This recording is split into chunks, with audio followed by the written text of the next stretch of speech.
What was the weirdest rule your parents forced on you? My dad had a rule that still haunts me to this day. In our house, doors could never be closed when I was changing. Not my bedroom door, not the bathroom, not even the closet. He said it was to keep me safe, to make sure I wasn't hiding tattoos, pills, or secrets. But living that way stripped me of every ounce of privacy. I remember the shame burning in my cheeks when my best friend came over and saw me change clothes right in the middle of the living room while my dad sat nearby with his newspaper, glancing up every few seconds. I wanted to disappear. My brother had already escaped to college, and I counted down the days until I could leave too. Mom tried to soften the edges of his rules without openly defying him. She pointed out how the frosted glass in the shower gave me at least a shadow of privacy. She helped me angle my mirror so it looked like you could see everything from the door, but there was a hidden spot I used to slip into clothes. She distracted him with chores so I could sneak a quick change before school. For weeks, it almost worked. But the system crumbled one weekend. Dad's colleague stopped by while Dad was on a call and Mom was out shopping. Sweaty from track practice, I ducked behind the mirror's blind spot. From his angle, though, it looked like I was hiding behind furniture to undress. He froze, asked me where Dad was, then stormed into the office. Moments later, I heard him telling my father that this was not okay. By the next morning, everything shattered. He had reported what he saw. Child Protective Services showed up, separating us into different rooms. I tried explaining the rule, but every word I said made it sound more twisted. I admitted to sneaking behind furniture to change, to using tricks to create privacy.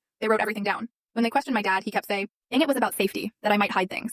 But the more he talked, the worse it sounded. He admitted he needed visual confirmation of me changing clothes. They asked about cameras, about nighttime, about bathrooms. Every answer dug him deeper. They photographed my room, the shower, even called my school. I was a good student, but it didn't matter. My father's words condemned him. Even his coworker confirmed how he bragged about his visibility system. The investigation lasted 3 weeks. In the end, they decided it wasn't physical abuse, but it was still damaging. Boundaries so inappropriate that it required intervention. Dad was ordered to parenting classes and supervised visits. The no doors rule died instantly, along with every other surveillance rule he had forced on me. And even though he thought he was protecting me, all I felt was shame, fear, and the painful memory of a father who never understood what it meant to let his daughter just be safe in her own skin. And sometimes, losing control is the only way the truth finally comes out.